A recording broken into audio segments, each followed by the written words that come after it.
Baik, kembali bersama saya Afif Hidayatullah, trainer dan motivator pendidikan. Guru-guru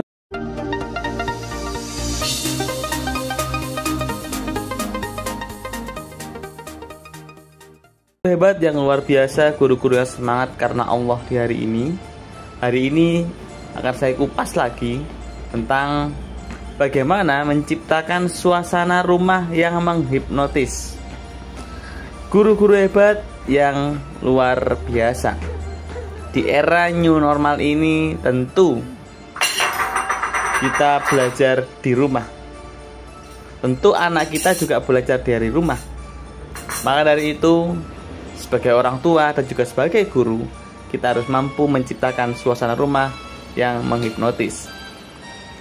Guru-guru hebat yang luar biasa, orang tua hebat yang senantiasa dilindungi oleh Allah SWT.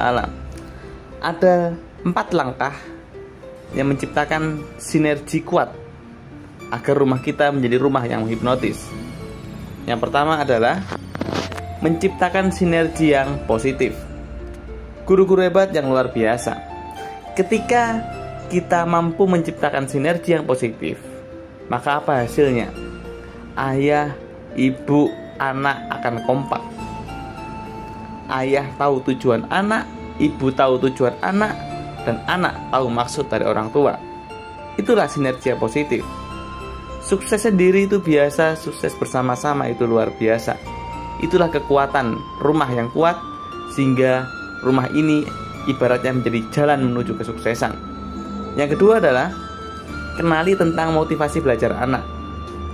Satu, misalnya bagaimana anak itu semangat belajar, bagaimana anak nyaman dalam belajar, dan juga bagaimana anak bisa menikmati pembelajaran. Itu harus kita ketahui. Dan apa pula yang tidak disukai anak dalam belajar. Ketika kita mengenali itu, maka kita akan mudah menciptakan suasana belajar yang menghipnotis dan juga menciptakan suasana rumah yang menghipnotis. Maka kenali karakter anak, kenali gaya belajarnya, dan kenali apa yang dia sukai, termasuk mata pelajaran apa yang dia sukai.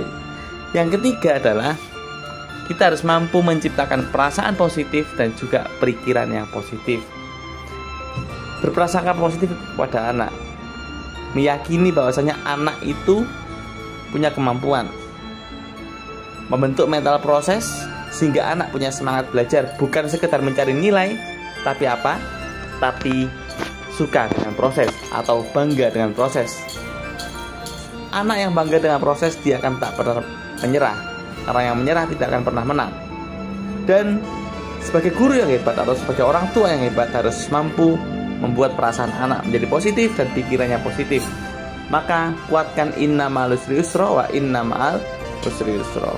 Yang keempat adalah ciptakan suasana rumah yang positif. Misal, ketika suasana rumah yang positif, maka itu akan membantu putra-putri kita akan belajar dengan semangat. Misal, ayah, bunda itu misalnya anak sedang belajar. Ketika anak sedang belajar, maka jangan sampai kita nonton TV, main HP, dan sebagainya. Itulah suasana rumah yang positif. Artinya suasana itu mendukung untuk proses belajar mengajar.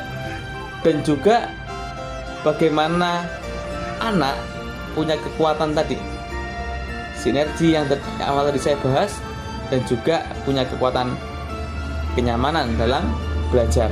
Kenyamanan itulah yang membuat anak didik kita atau putra-putri kita senang di rumah dan tidak terganggu suasana belajarnya. Itu 4 hal yang harus kita pahami agar suasana rumah kita menghipnotis. Salam inspirasi.